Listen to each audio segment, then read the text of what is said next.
मयूरभंज जिला जसीपुर ब्लॉक पांठठारे helping hand foundation पक्षर आयोजित तृतीयतम पांच पीढ़ premier league 2025 cricket tournament final match अनुष्ठित हो जाइछि। उक्त टूर्नामेंट पांठ मिनी स्टेडियम रे अनुष्ठित होइथिबा बेले टूर्नामेंट रे मोट 8टी टीम अंशग्रहण करथिले। फाइनल मैच आरके एकादश एवं करंजिया नाइट राइडर्स मध्य अनुष्ठित होइथिला। टॉस जीति आरके एकादश विपक्ष करंजिया नाइट राइडर दल को बैटिंग पर आमंत्रण करी करंजिया नाइट राइडर निर्धारित 12 ओभर रे 5 विकेट विनिमय 156 रन संग्रह करथिबा बेले विपक्ष आरके एकादश 157 रन लक्ष्य रे 11.4 ओभर रे 5टी विकेट रे 158 रन संग्रह करी चैंपियन होइथिले।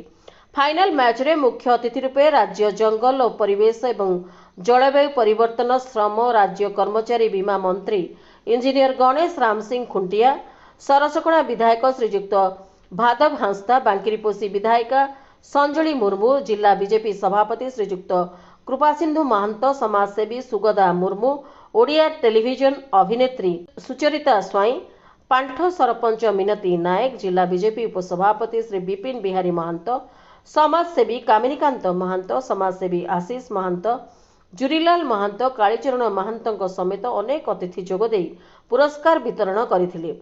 मुख्य अतिथि द्वारा विजेता आरके एकादश दल को 1 लाख टंकार चेक सहित ट्रॉफी और उपविजेता करंजिया नाइट राइडर टीम को 70,000 टंकार चेक सहित ट्रॉफी प्रदान करा। हेल्पिंग हैंड फाउंडेशन सभापति शैलेश दलई नेतृत्व में टूर्नामेंट और खेल परिचालन संगठनर उपसभापति जयप्रकाश महंत, संपादक शिवप्रसाद महंत, उपदेष्टा कामिनीकांत महंत, भैरव महंत, मुख्य सदस्य दीनबंधु महंत, लिपु महंत, सत्यप्रकाश पृष्टि, चिंपू प्रसाद, रतिकांत महंत, बापी महंत अन्य सदस्य वृंद सहयोग करथिले। अनेक संख्यार दर्शक उपस्थित थिबा परिलक्षित होईछि।